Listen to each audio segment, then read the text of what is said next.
አርእስተ ዜና ኩሉ ትግራዋይ ኣብ ምጥንኻር ብሄራዊ ምትእኻበቶት ክታምሑ ዓርፍ ጻውዒት ቀሪቡ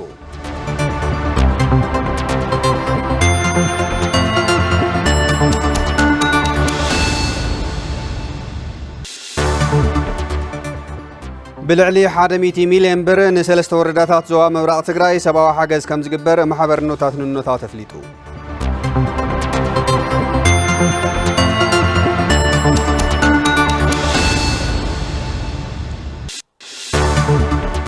ካብ ወጻኢ ድማ ፕሬዚደንት ዶናልድ ትራምፕ ኣባል ቦርድ ሰላም ጋዛ ንምዃን $1 ቢልዮን ክኸፍሉ ቅድመ ኩነት ኣቐሚጦም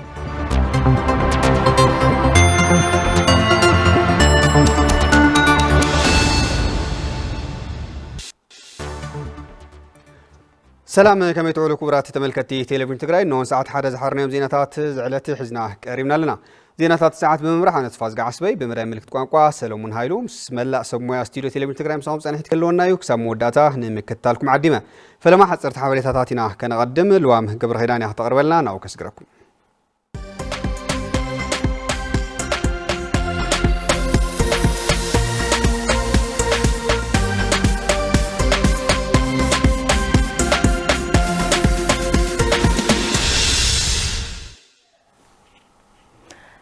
ጥዕና ሃበለይ ከመይ ፀኒሕኩም ዝኸበርኩም ተመልከትና ነዝዕለት እዚ ዝመርፅናዮም ሓፀርቲ ዜናታት እንሆ ብተደጋጋሚ ዝለዓሉ ሕቶታት ልምዓትን ሰናይ ምምሕዳርን መንግስቲ ዝግባእ ትኩረት ሂቡ መፍትሒ ክገብረሎም ይግባእ ክብሉ ኣባላት ቤት ምኽሪ ወረዳ ሓውዜን ገሊፆም እቶም ኣባላት ቤት ምኽሪ ነዚ ዝበሉ ኣፈጻጽማ መደባት መንግስቲ 6 ወርሒ 2018 ዓመተ ግምጋም ኣብዓይ ዘበን መበል 44 ስሩዕ ጉባኤኡ ኣብ ዘካየደሉ እዋን እዩ ኣባላት እቲ ቤት ምኽሪ ካብቲ ዝቐረበ ጸብጻብ ተበጊዞም ምዝንጋዕ ከይዲ ጽገና ግድብ ፍረ ለካቲት ኣብ ኣዋህባ ፍርዲ ሰለጤን ዘይምህላው ካልኦት ሙጉታት ህንጸት መሰረተ ልምዓትን ብዝምልከት ሕቶታት ኣልዒሎም እዮም ብዝምልከቶም ሓለፍትን ዋና ኣመሓዳርን ወረዳ ሓውዜን መልስን መብርህን ዝተዋሃበ ኮይኑ ሓላፍነት ብዘይስምዖም ወገናት ኣብ ልዕሊ መሰረተ ልምዓት ዝበጽሕ ዘሎ ዕንወት ደው ንኽብል ብዘይተሳትፎ ሕብረተሰብ ዝረጋገጽ ሰላምን ጸጥታን ስለዘየለ ሕብረተሰብ ከባቢኡ ብንቕሓት ክሕሉ ከም ዝግባእን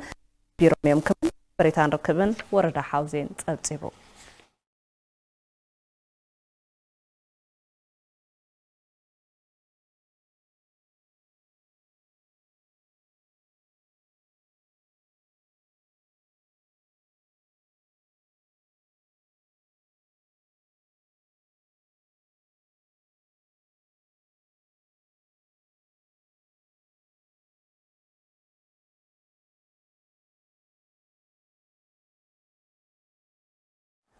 ትካላዊ ተልእኾኡ ንምፍጻም ምድላው ብቑዕ ትልምን ጸብጻብን ኣገዳሲ ከም ዝኾነ ተሓቢሩ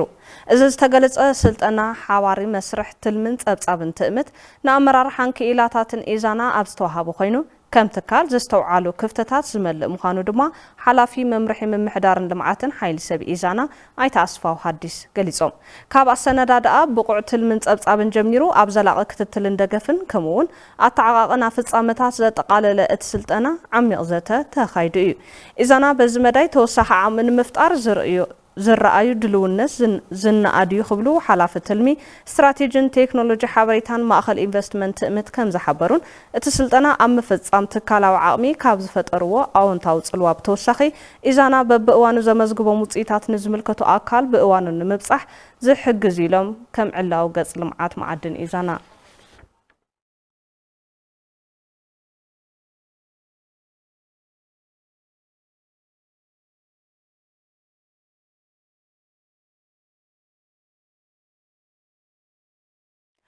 ናብ ናይ ወጻኢ ዜና እንትንሰግር ትራምፕ ኣባል ቦርድ ሰላም ጋዛ ንምዃን $1 ቢልዮን ክኸፍሉ ቅድመ ኩነት ኣቐሚጦም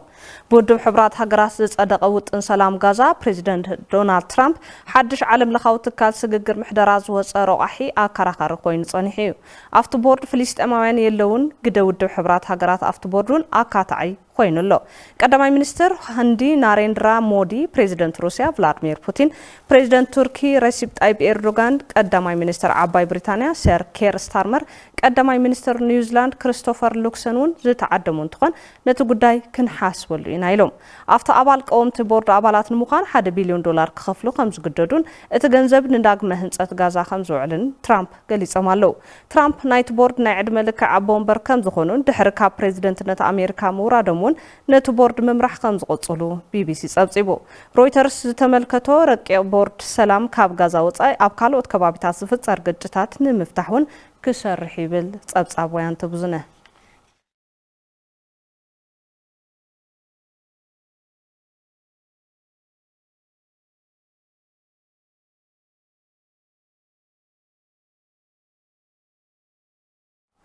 ትካል ምፍራይ መድሓኒት ማርክን ሞደርንን ዝሰርሕዎ ክታበት ሕማም መንሽሮ ቆርበት ድሕሪ 5 ዓመት መጽናዕቲ መጠን ሞት ብ49 ሚእታዊ ምንካዩ ኣረጋጊጽና ኢሎም እቶም ትካላት ኣብ ማእኸላይ ደረጃ መጽናዕቲ ኣብ ልዕሊ መጥባሕቲ ዝገብሩ ልዑል ሓደጋ ዘለዎም ሕሙማት ሜላኖማ እቲ ክታበት ምስ መርከስ ከይትሮዳ ተደሚሩ ድሕሪ 5 ዓመት ንሓደጋ መጠን ሞት ብ49 ሚእታዊ ከም ዝነከየ እዚ ድማ ምስቲ ኣብ 2023 ዝተገበረ ናይ 3 ዓመት ምክትታል መረዳእታ ዘስማዕማዕ ምዃኑ ሮይተርስ ጸብጺቡ እዩ ሞደርና ነዚ 49 ሚእታዊ ምንካይ ሓደጋ ሞት መንሽሮ ቆርበት ኣብቲ ሳልሳይ ምዕራፍ ፈተነ ዳግማይ ተረጋጊጹ ንመንሽሮ ቆርበት ጥራሕ ከይኮነስ ኣብ ካልኦት ከም መንሽሮ ኩሊት ሽንቲ ምፍሳስን ሳምቡኡን ንዝግበር ክታበት ጽቡቕ ምልክት እዩ ትብል ተንታኒት ሞርኒንግ ስታር ካረን ኣንደርሰን እቲ አንቲሴሜራን አውቶጂን ዝበሃል ክታበት ንናይ ሓደ ሕሙም ንሕበት ዝምልከት ጄኔቲካዊ ምልክት ብምጥቃም ስርዓት ምክልኻል ሕማም ዋህዩታት መንሽሮ ንምልላይን ንምጥቃምን ይጠቅም እዚ ድማ ነቶም ትካላት ዓብዪ ናይ እቶት ምንጭ ከም ዝኸውን ጸብጻብ ሮይተርስ ኣመላኺቱሎ ዋጋ ክታበት $200,000 ክኸውን ከም ዝኽእልን ኣብ ሜላኖማ ጥራይ ድማ ብብዙሕ ቢልዮን ዶላር ዝግመት ዝለዓለ መሸጣ ክበጽሕ ከም ዝኽእልን ተንተንቲ ጀፈርስ ገሚቶም ኣብ ኣሜሪካ ኣብ 2026 ኣስታት 112,000 ሰባት መንሽሮ ቆርበት ክሕከሙ ትጽቢት ከም ዝግበር ማሕበር መንሽሮ ኣሜሪካ ይሕብር ከም ጸብጻብ ወያንተ ብዙነ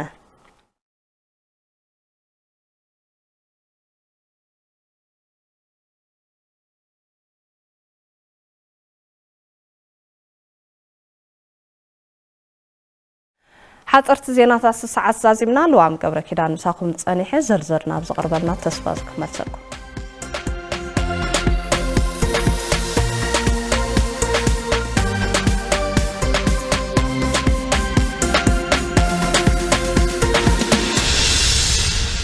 حضرت حبريتات زعل زقربت لنا مسارتنا لوام قبر كيدان مسجدنا حضر ما بزرزرنا بنريهم كنسجر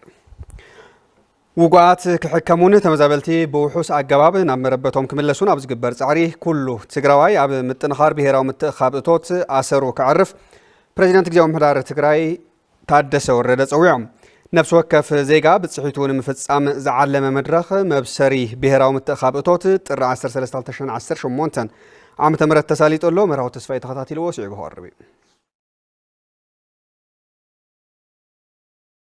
وقعت هربانيات تجراي نمحكم تمزابلتين مملاسن حوية تجراي نمرقاسن مبسار مدرخ متخابطوات تساليتهم تجراي كالوت كللات كام منغستي فيدرال كرخباز قباء باجت كتركب بزي مخالان سممع بريتوريا بزي متكبارون حبر الساب نمحبراون كتباون سقامات تغاليعو كم زركب عكابي بورد كوميتي متخابطوات دكتور أبراهام تخسته قليسهم من تجراي كل أخذ قبوغن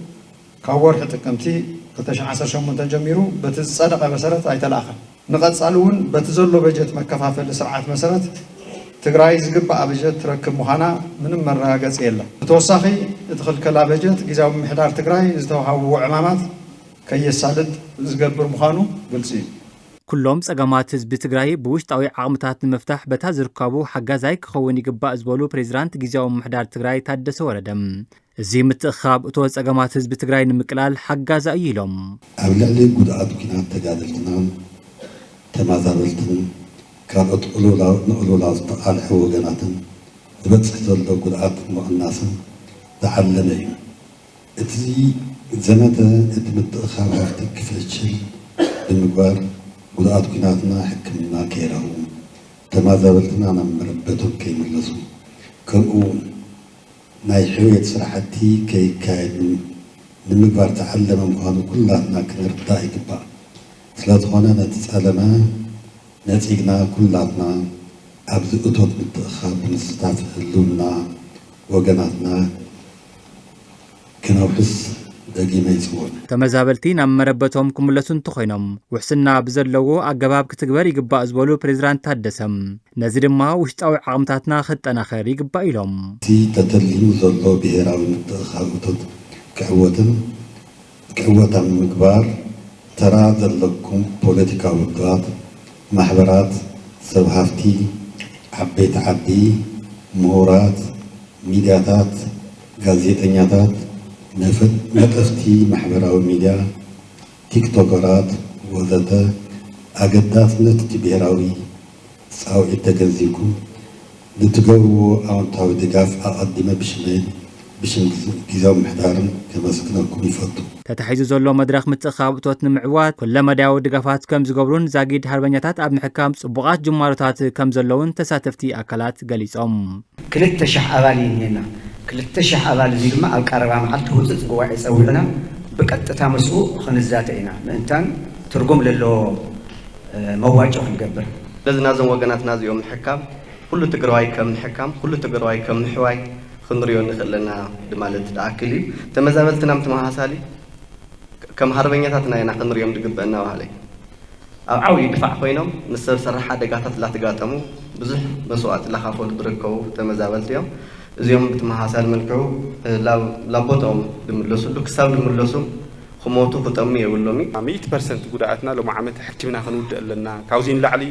ኣብ ማእኸላት ክፀንሑ የብሎምን ቀልጢፍና ድማ ሕክምና ናብ ቤትና ሕብረተሰቦም ዝፅንበርሉ መንገዲ ክንፈጥር ኣለና ተባሂሉ ተታሒዙ ዘሎ እሞ ከም ህዝቢ ክንዓውቶ ኩላትና ኣብዚ ክንዓሰል ከም ዘለና ነዚ ዝፃባእ መልእኽታት ይኾን ካልእ ግን ብህጊ ከዓ ክትሓዝ ክእገት ከም ዘለካ ይኣምን ምትእኻብ እቶት ኣብ ትግራይ ብሰንኪ ዝተኻየደ ኩናት ዝበፅሐ ዕንወትን ሕዚ ትግራይ ገጢምዋ ዘሎ ናይ ባጀት ሕፅረት ንምምላእን ዕላማ ዝገበረ ብሄራዊ ፃውዒት ምዃኑ ምክትል ኣካቢት ቦርድ ምትእኻብ እቶት ዶክተር ምሕረት በየነ ፀዊዐን ሰለስተ ዓላማ ኣለዋ ሓደ ብጀኖሳይድ ኩናት ዝተወግኡ ኣካላቶም ዝጎደሉ ውግኣትና ምሕካም 100% ካልእ ንተፈናቐልቲ ናብ መረበቶም መምላሲ ከይዶም ብምሉእ ገዛ የብሎም ድስቲ የብሎም መሽረፈት የብሎም እዮም ዞም ሰባት እዚኣቶም ኣፍታ ዝተመለሱና ሓላፍነት ኣለና ንሕና ኢና እግሪ ክነትክሎም ዘለና ኣብዚ ዘለና ካብታ ዘለትና ከፊልና ሓደ ዝሓዝናዮ ዓላማ እዚ ካልእ ከም ክልል ዘጋጠመና በጀት ሕፅረት ኣሎ ከምቲ ዝተባሃለ መሊእ ይኮነን ዝመፅእ ዘሎ ኣይመፅን ዘሎ ነዚ ባዕልና ኢና ክንምልኦ ደሞዝ ከፊልና ኢና ኣብዚ 3 ወርሒ ጥቅምቲ ሕዳር ታሕሳስ ከመይ ከፊልናዮ ይቀመጥ ብሓደራ ይቀመጥ ተባሃለ ደሞዝ ክንከፍል ስለ ዘለና ኣልዒልና ከፊልና ጥሮታ ክንሰዶ ስለ ዝግበአና ኣይሰደድና ኣልዒልና ከፊልና በጀት ኣይመፅን ዘሎ ሕዚ ከምዚኣ እናገልና በቃ ተን ተቐመጣ ተወዲአን ኣለዋ ብቐፃልነት ናይ ባዕልና ኣታው እንተዘይሓልዲና ኣብ ዓብዪ ፀገም ክንወድቕ ኢና እንታይ ኢና ክንገብር ዘለና እቶት ኢና ከነተኣኻኽብ ክንክእል ኣለና ዝበፅሐና ዕንወት ንምሕዋይ ውሽጣዊ ዓቕምታትና ከነጠናኸር ይግባእ ኢሎም ፕሬዚደንት ጊዜያዊ ምምሕዳር ትግራይ ታደሰ ወረደ ፕሬዚደንት ታደሰ ነዚ ዝገለጹ ኣብ ወረዳታት ቦራ ቸለና እምባላጀን ብቤት ጽሕፈት ዳግመ ህንፀትን ሕወይትን ትግራይ ብፍርቂ ቢልዮን ብር ዝተሃነፁ ፕሮጀክታት ኣብ ዝመረቑሉ እዋን እዩ ገብረ እግዚአብሔር ገዳሙ ተወሳኺ ኣለዎ ብሰንኪ ኩናት ዝበፅሕ ዕንወት ንምሕዋይ ካብ ደገ ትካላት ብዝመፅእ ድጋፍ ህንፀትን ጽገናን ይካየድ ከም ዘሎ ዝገለጹ ፕሬዚደንት ጊዜያዊ ምምሕዳር ትግራይ ታደሰ ወረደ ዝኾነ ዘላቒ ዝኾነ መፍትሒ ንምርካብ ግን ውሽጣዊ ዓቕምና ክነጠናኽር ይግባእ ኢሎም ዋና ናይ ሕውየትን ካብቲ ዝነበርናይ ዝሐሽና ንምግባርን ግን ኣብ ናይ ደገ ሓገዝ ኣይኮንና ነበር ኣብ በዓልና ኢና ኣብ ናይ በዓልና ኣብ ናይ ህዝብና ጉልበት ኣብ ናይ ትግራይ ሃፍቲ ኣብ ናይ ትግራይ ፍልጠት ተመስሪትና ኢና እዚ ምግባር ኣቤትናን ከም ህዝቢ ዝተወደብና ኢና ከም ህዝቢ ተመክሮ ኣለና ናይ ምቅላስ መደባት ናይ ምዕዋት ተመክሮ ኣለና ስለዚ ብዙሕ ክንሰርሕ ትፅቢት ይግበረና እዩ ሓላፊ ቤት ጽሕፈት ዳግመ ህንፀትን ሕውየትን ትግራይ ኢንጂነር ቴድሮስ ገብረ እግዚአብሔርን መተሓባበሪት ፕሮጀክት ኣይተ ኪዳነ ገብረን ድማ 107 ፕሮጀክትታት ትካላት ይህነፅ ከም ዘሎ ገሊፆም እቶም ናይ ደጋ ሓይልታት ዝቡና ድጋፍ መቀፃፀሊ መነኻኸሲ እዩ ስለዚ ዝተርፍ ጉዳያትም ብናይ ባዕልና ዓቕሚ ንሰርሖን ዝጎድል ነገር እንተሊ ከዓ ምስቶም ካልኦትም መዳረግቲ ኣካላት ኮይና ننطف مخانا بزقاطه مغلጽ زلي بدمر كرن كله ابز وردا زي اب 20 ጣብያታት ፈሰስ ዝግበር ዘሎ ብስሪያር ወይ ድማ ብናይ ዳግመ ሕወይትን ህንፀትን ክልል ትግራይ ፈሰስ ዝግበር ዘሎ ገንዘብ 537 ሚሊዮን ልዕሊኡኒ ማለት እዩ። እዚ ማለት ልዕሊ ፍርቂ ቢሊዮን ገንዘብ ፈሰስ ንገብረለና ማለት እዩ። ካብቶም ኣብ ወረዳ ቦራ ቸለና ብቤት ጽሕፈት ዳግመ ህንፀትን ሕወይትን ዝተሃነፁ ትካላት ቀዳማይ ብርኪ ቤት ትምህርቲ ተኽሊ ስዋ ጥዕና ኬላ ኣብ በዳን ነበርቲ ድማ ዝስዕብ ይብሉም። ካብ ዓድሸስ ካብ ተቃጽ ጸውርና ለኸድና ነበርና ብምራን ተሸግራ ብኦም ጸውራት ተኸድና ታጓልታ እንተይትና ታረቃን እስቴና ከሃም ኸዳ ነበርወን ካሕና ዝምስራሑ ደስውና خلأي قصالي مدو خلأي مدك سرحنا هو ديول تزوتنا نحن بتعمي الدس لسرح سريحنا بتعمي لينا سرح سريحنا خنياتو دقنا أوداس يوم المهار نيرو أوداس لا تمهار بتعمي عاوز أجمع نيرومي خازجن طلعت اللوا صبق الولا تمهراي الحق وصلوا ولادي الحق وصلوا كل دساتلو بتعمي أنا حناسي وسنده ولد حقوسات إحنا أي كل دليل. ونام حراري زوادو تجري أيت زناب قبل مدهن بوجنم. أتوم تسرح تكالات مسزم الكوتم أكلات سميا أبى من ملاكم سرح تزاريبهم. زي تكال زي فيزيكالي وايد ما كم تكالي وتعنت الله. كابز الدحريت توانا سرح لو تجوار خاطو حكايم مدولو مسرح تاتم مدولو ما يموراتي خزرق حلي توانا زعري مالتي. أبزي كم من محدار مصورة دا مبالاج خوينا. كل دكالنا نجار نجبرنا. بمتحبار محبر النوتاتن سبعة حجز إثيوبيان بالعلي حرميتي ميلمبر نعم ربطهم تمليشهم قندما بتسجم نزركب وجنات سبعة حجز جبر بروجكت علاو غيرو. الت بروجكت أب زوا مبرات تجراي زركبا ورداتات زلام بسا قول مخدان إيروبن زسالت انتخون نلعلي 5 شح وجنات دما تتكمتي زجبر كم زخونة تجليس له شويت ملالم توسهلوا. محبر النوتات مسباو حجز إثيوبيا بمتحبار بخينات أبستهاسيا ورداتات زالام بسا قلوم خدان إيروبن باستات 108 مليون بر أقدست ديليتات نمملا زقبر هيوت أدحن سباو حجز كم زكايد أكايد سرح محبر النوتات أيتا أشنا فاسم الله شغلتهم لا بخوابي 108 مليون يوتصح مالتيو زي بروجكت زي لتشعتور حلسان نحكون تلو 4 سيكترات يكسرح تليمو بروجكت حنتي تسوو تناي مجمريا أبطعنا زوريا كافت بروجكت قلالا 300 مئتاوي يحز بسرعة مجاجوا تمساسالي 3 مانو 26 مئتاوي يحز مالتاي بربس كاش سابورت ندجنا 26 مئتاوي حج بروتكشن دجنا 18 مئتاوي حز از بروجكت لعلى 5 شح وجنات اتن ورداتات تتقمتي كم زقبر دما يردوم كواتو مشتي توم ملس إلنا نحسوم 13,600 شمون تأيوم أفتو هبرتسب وشت للو بعلو هبرتسب ندجنا لا 3,600 شو عتميتي تسعة خلتي خفال هبرتسبنا أقل قلوت كجن إيو. توكلتي تنوردات بقدوم إذا بروجكت أب تجريست خايدة جونوسايدا وكينا سعبو أب زخفا كونتات زركبنا براي تنوردات أقامو كم زكالل يزاربو. إحنا كم وردا إيروب ورعت لعنات أبيات بهال لنا تعنات أبيات تعاطي زول يتخفتن. نوردنا منصو نتحبرت سب نايروبس مفتح خوني يو إلى سلزق مطقي قلت الناس عن زخانة بروجكت عاتي وفتح حبرت السب زلوا تسجم نمفتح خاتو ولا بقصره نيشتني خن جنت تخرطوا بعلو بتعمي يغني لنا إنا كنا بنفتو بروجرام أوفيسر سباو حجز إثيوبيا أيتا مسفن اندارجي نمربوتهم استملسوا تمزابلتن أبتأجم زركب وجناتن إذن ورداتات بزالقنت إجر ختخلو أمجبار كسرح كم زلون تكالم دما حجزي كم زخونن يجلسون سلطنهم يجنزب الجزام تنشم يشجراتشون دهنو ينيم علامة ينيم حساب إذا حجز نابز حشة زي سجاجر بزلقنت إجر تكل خوني جبا بنشتن ودي بخا ببعلوم زنك أساسل النجار كفترون كبروجكت بروبوزال ناتحيزنا كن حسب اللي جبا زبا مبرأة تجري إذا بروجكت تكبره وكهون زاد اللي دقفن كتتلين كم زجبر زجلت أدما أما خاري محبرة وجدة زبا مبرأة تجري أيتا محاري أبايوم أفتن بتعمي بتوكينات تحسين كابنو لنا كابتات كأنداب زخانة بوت زو على بروجكتيو هزونا لما ناوروك من لسلنا هتعاونتنا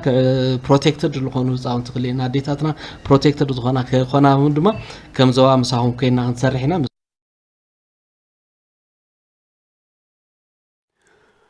كبرات تملكتنا كابزي بموصال ناب زيناتات بيزنسنا كنسجر مسارتنا في تقبرو كوربلنايو ناوسكرو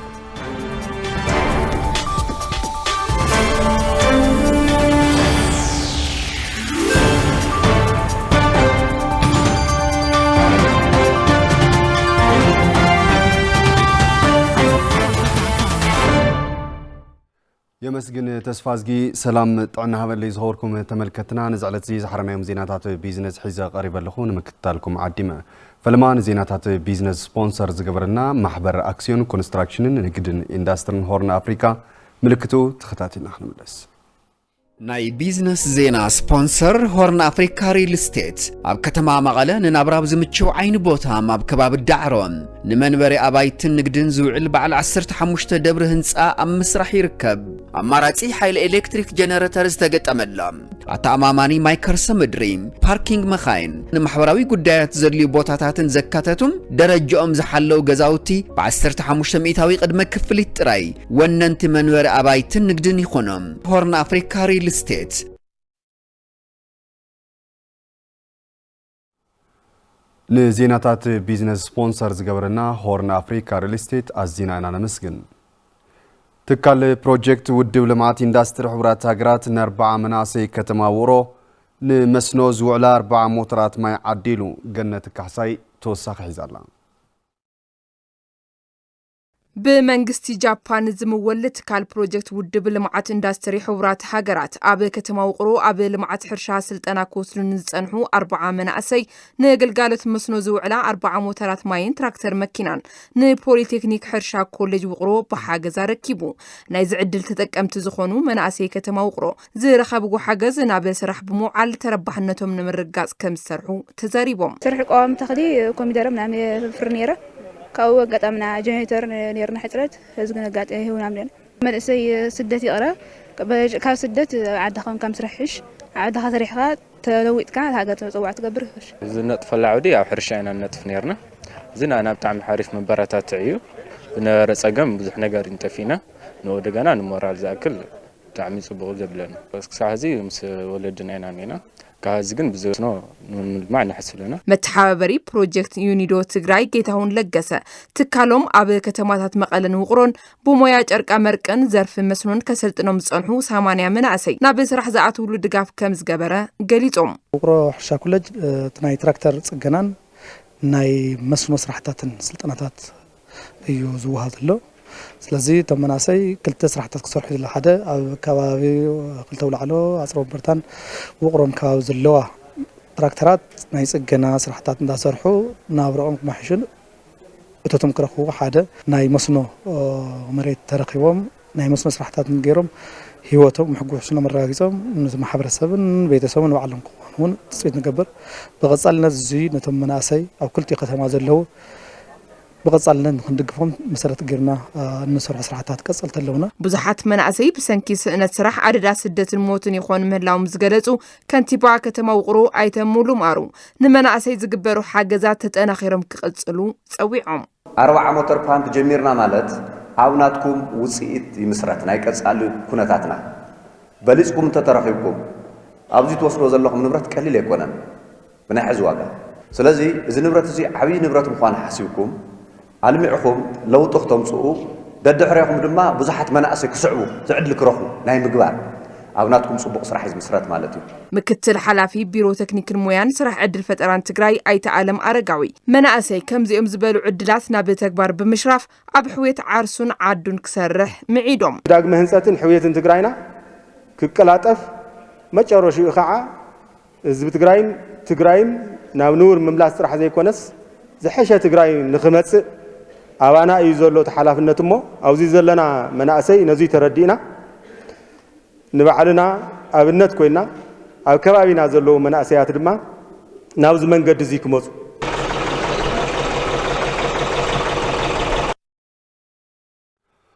ኣብ ስራሕቲ ጣውላ ተዋፊራ ቁጠባዊ ዓቕማ ንምዕባይ ትሰርሕ ከም ዘላ ካብ ስደት ተመሊሳ ኣብ ከተማ መቐለ ኣብ ዓውዲ ትነጥፍ ዘላ ንእስቲ ገሊጻ ዕድል ስራሕ ዝተፈጠረሎም ወገናት ብግዶም ዓርሶም ካብ ምኽኣል ብተወሳኺ ክእለቶም የማዕብሉ ከም ዘለው ተዛሪቦም ታደለ ዳኘው ንዘዋደዶ ጸብጻብ ሃፍታይ ባህረ ከም ሰዓብ ካርቦይ ኣብ ከተማ መቐለ ክፍለ ከተማ ሰሜን ኣብ ስራሕቲ ጣውላ ዝተዋፈረት ወይዘሮ ነጻነት ኣበበ ካብ ስደት ተመሊሳ ዝተፈላለዩ ናይ ገዛን ቢሮን ኣቑሑት ምፍራይ ናብ ዕዳጋ ተቕርብ ከም ዘላ ትገልጽ። ጀመር ኩሉ 2012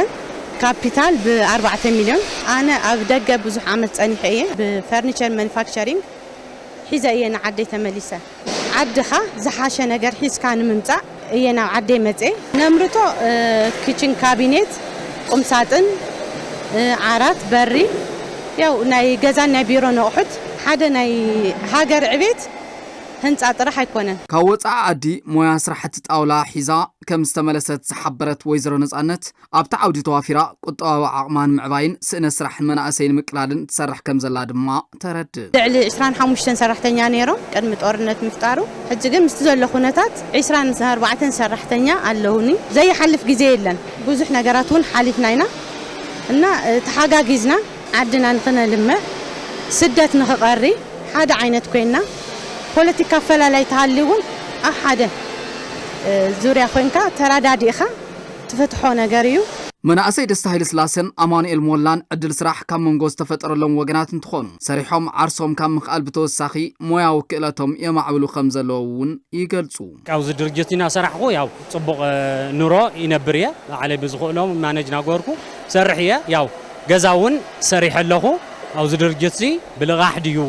ዕድል ናሞቻቸዩ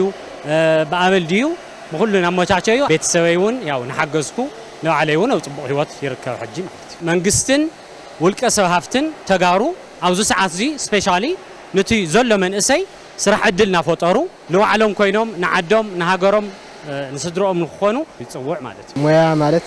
ዓዊ ነገር እዩ ካብ ሱስ ካብ ምንም ያው ካብ ኩሉ ኢኻ ትዕቀብ ደስ በሃሊ ስራሕ እዩ ዝኻ ልምዲ ያው ብዙሕ ነገር ቀሲመ እየ ካብዞም ጻዓዱ ካብዞም ትሪእዎም እኒኦም ዝስራሕ እዚ ናይ ባዕለይ ውፅኢት ዝተወሰነ ያው ክተርፍ እየ ክገብሮ እቲ ሞያ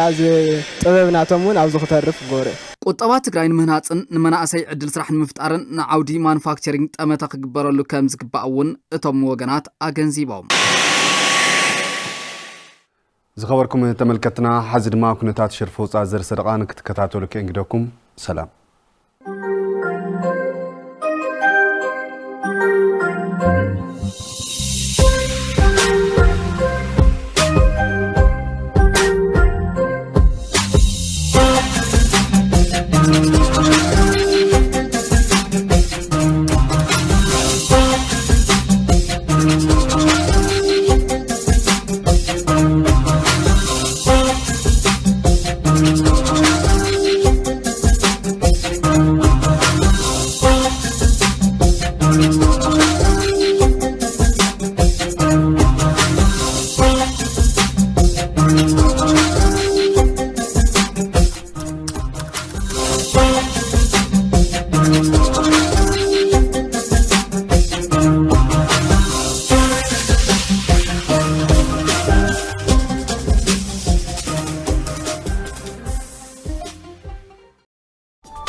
نمناي مودات معرف زيناتات نوصحنا لنا كبرات تملكتنا زيناتات سبورت كقصول يوم مسارتنا تخصت حقوس كقربلنا يو ناو كسكركم يعني اللي تسفزقي سلامات عنا بلنا صفصا سبورت ساعة زينا قريبنا لنا فلما بريمير ليج إثيوبيا مبلغ 10 سومن قطمات بريمير ليج إثيوبيا لمون قصيلهم تخايدم غانتا مدرغن الشرع عوت مزغالام مسروا من كتما قطما زكايدت غانتا مدرغن الشرع حدا نبار بزخون وصيتا عوت مزغا سنتايو ولچيرما انكو شوتتا غانتا زغصر تصوتا يو حامشه عوت زعمت مخانيم غانتا سحل شرا زاغيد 20 نطب بمحدوا دما درجانا ب10 كبب بلالام 40 من كتما زعمزيا بتليج عاوز مزغبت غانتا خوينا بشومنت نطبي اب مبل 20 درجه تقميتا زلا غانتا ولول يونيفرسيتي عدغراتن شجر كتمان سرخوال دكال صوتا بحبر وصيت حدن حدا تزازم له كونكوني حافظ نغانتا ولول يونيفرسيتي عدغرات هينو قادنيان ما نشجر كتما شوت زغصور تصوت يم سمرا هفتاي بوغن ولول يونيفرسيتي عدغرات كمون بولچا شرا بوغن شجر كتما ما بقيع كاردي كام ميدا تالي تصوت يم اب كال صوتا دما نغد بانكن ادما كتمان تراخيبن ادما كتما 3 خلت تعوتلام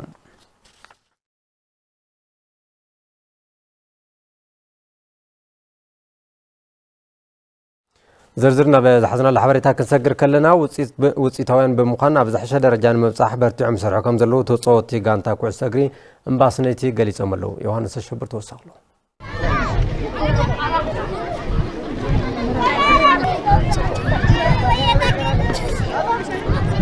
ኣብ ዋንጫ መሰቦ ምድብ ተደልደለት ጋንታ ኩዕሶ እግሪ እምባስነይቲ ተበገስሉ ውጽኢት ንምጭባጥ ተጻወትታ ጋንታ ተሪር ልምምድ ተታሒዞም ኣለዉ ኩለናስ ሓቦይኒና እንሰርና ነዘይና እንማላይለ ኣሕደ ጨዋታ ስለሰለጥናና ካዘለና ደረጃ ሓደ ደረጃ ከፍን ማለት ካብ ተመክሮ ዝሓለፉ ዓመታት ተረኽበ ትምህርቲ ኣቢሎም ዝጎደለ መሊኦም ናብ ቀዳማይ ዲቪዝዮን ዋንጫ መሰቦ ቀሪቦም ምህላዎም ኣሰልጣኒ ጋንታ ኩዕሶ እግሪ እምባስነይቲ ፊልሞን ተኽላይ ገሊጾም ተመክሮታት ወሲድና نتني حزني لو تتاتكنا مصلو زوجي زلنا طعم حريف كمان إلى زلنا حزي كافتنا إذا حلفة تمكرتات تمهيرنا مالتي كساب سيز زرقح تمجاجابي كرت استخلت إمباسنيتي حزبن منجستو أكلت وردان سبورتاو ما أدس لزات حلهم بزي سكفتا ختصاوتي حجزو مالهم كواتاس كاف زي النجار كوكلس ناس أكون مهنات موزي أنا إيش تجات كلها كان عايز كاس تبو أمر تحدث كادس إذا كانها كو خاوز خونا ساتس ترحق احنا نጫወት ተስፋ ጥራይ ዘለና احنا ተስፋስ አፍትረጎንስ ሞራል ጥራይ መኻሊ ምን ዝጎደና ነገር እዚ ትሬኒንግ ብምጋር ጣናሃ ትሕሊ ስነ ምግባር ክሕሉ ይኹን ኩል ነገር ስፖርትስ ዘለጸ ይባል አሰልጣኒ ተካእቲ ሰገናት ዩኒቲ ኤምባስነይቲ መምህር ዘርኡ ሃፍተ ፍረጽባሕ ኣብ ዝኾኑ ቆልዑ ሰሪቶም ይሰርሑ ከም ዘለው አገንዚቦም እዞም ህፃናት እዞም ተካእቲ ጽባሕ ንግሆ ነታ ትግራይ ንህጋ ትግራይ ክትኩዋ ዝኽእሉ ፍቶ ህፃናት እዮም ስለዚህ او ጠንኪርካ መስራሕ ነቶም ህፃናት ሓደ ተስፋ ይዝኸውን ካላይ ቦቱ ብቕዓት ንሱ ኣብ ዝለዓል ደረጃ ክወጽእ ይኽእል እዮም ሳልሳይ ካብ ካልኦት ቦታታት ኣብ ዘይተደለየ ቦታ ኣብ ሓሸሽ ኣብ መስተ ካሊ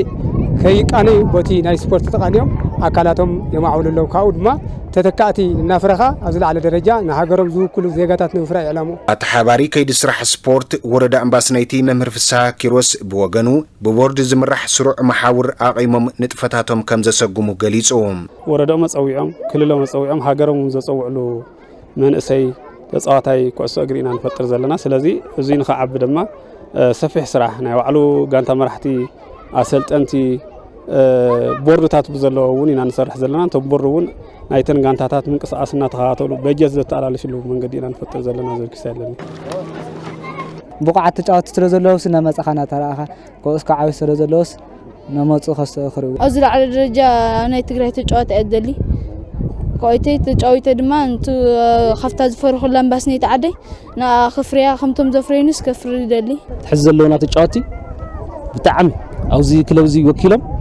ትግራይ ካብ ትግራይ እውን ወኪሎም ክጫወቱ ዝኽእሉ ጎዛ ተጫወት ኣለውና ኣክሱም ሽረ ዝተፈላሊ ኣብዚ ብጣዕሚ ጎዛ ተጫወት ኣለውና ሳቶም ወፂኦም እውን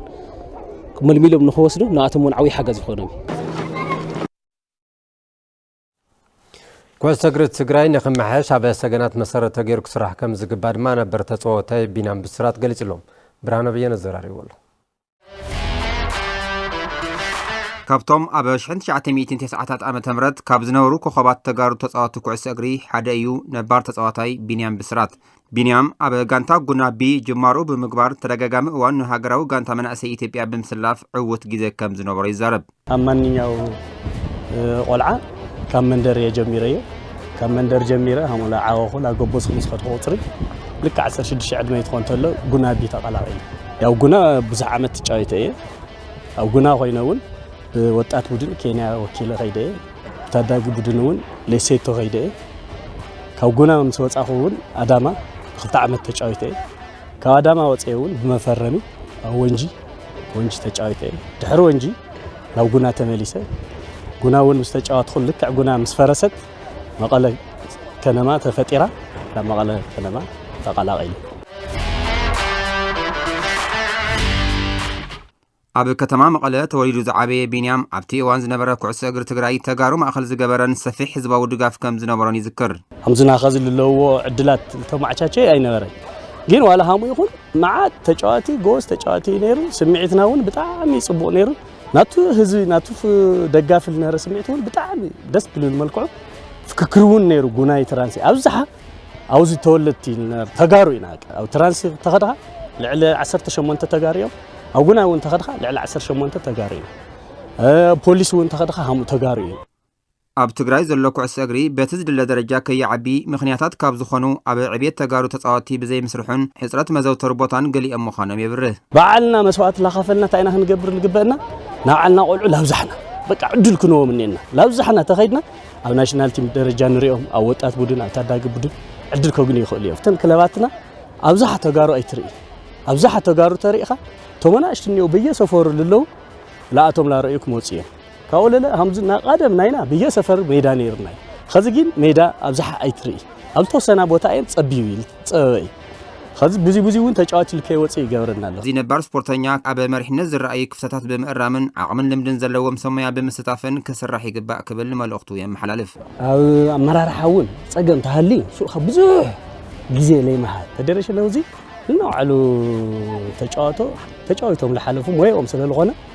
ጠመተ ገይሩ ላፍቲ ስራሕ ላፍቲ ሞያ ክስሕቦም ክኽእል ኣለዎ እንድሕስሕዎም እርግጠኛ እየ ትግራይ ስፖርት ልሕሹ ስለዝኾኑ ብዙሓት እዮም እኒአዎ ሰልጢኖም ሲሎም ገዛው ሒዞም ከፍ ኢሎም እዚኣቶም ናምፃእ ካላ ሰሓብካ ልሕሸ ናይ ትግራይ ስፖርት ላብ ዝዓበየ ደረጃ ተውፅኦ ፀብፃብ ስፖርት ሰዓተ ብዛዚምና ንምክታልኩም ነመስግን ናብ ተስፋ